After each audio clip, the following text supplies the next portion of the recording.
and welcome back to Atelier Limonova.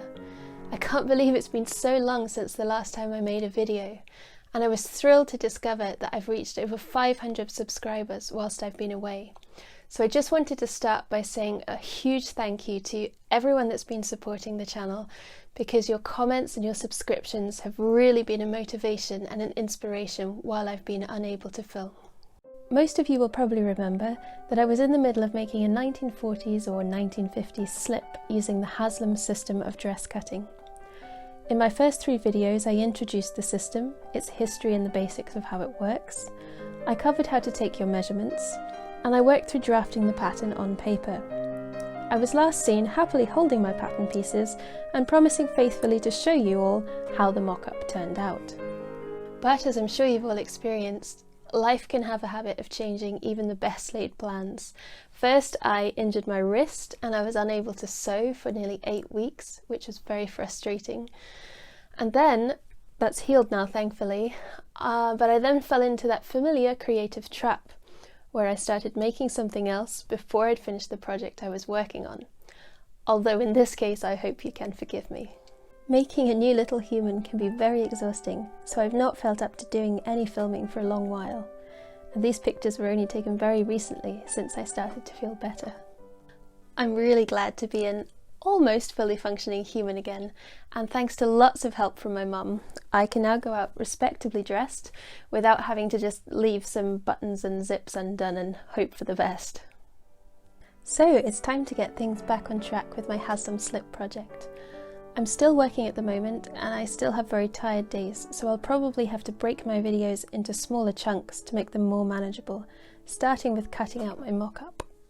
Of course, we are going to run into the problem that my carefully prepared pattern is not going to fit me anymore, but fortunately faithful Gertrude here has offered to stand in and demonstrate what shape I used to be.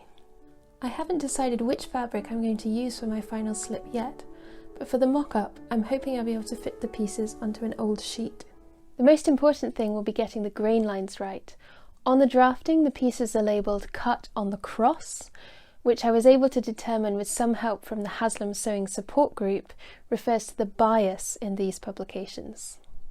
The straight grain runs down the fabric, parallel with the selvages, and is also known as the warp. The weft threads, which run horizontally from selvage to selvage, can be referred to somewhat confusingly in this instance as the cross grain. The bias, or as the Haslams seem to refer to it, the cross, sits on any other angle across the fabric, with the true bias being at 45 degrees to the warp and weft. Cutting your fabric on the bias using the diagonal grain allows your fabric to stretch more. This allows it to mould and shape around the body much more effectively, and you get a slinkier fit. This pattern doesn't appear to have any obvious closure, so cutting on the bias will be necessary to be able to get it on. However, you could also add an underarm closure, which were very popular at the time as well, maybe with a placket and snaps, and this will allow you even more shaping in the waist. Now, the fabric I'm using for this mock-up is actually just an old sheet, so I'm going to assume that top to the bottom of the sheet is the straight grain, and I'm going to need to put my pieces on diagonally to benefit from the bias of the fabric. So let's switch to cutting mode and see if we can fit these on.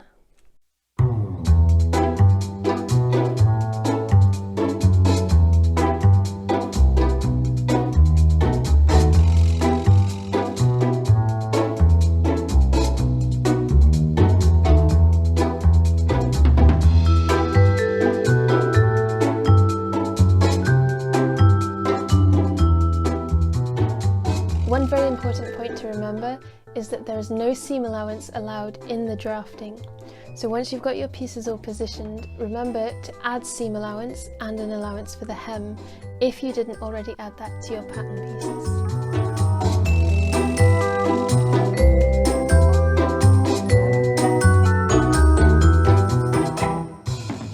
So here we have my mock-up pieces cut on the bias, and in the next couple of videos we can figure out the best way to put things together and then assess the fit on Gertrude and see if I need to make any alterations before I make the real thing.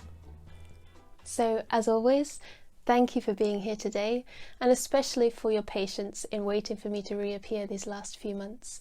I really appreciate all of the support and comments on the channel, and I'm so glad to be back behind the camera. So until next time, happy sewing and have a wonderful day.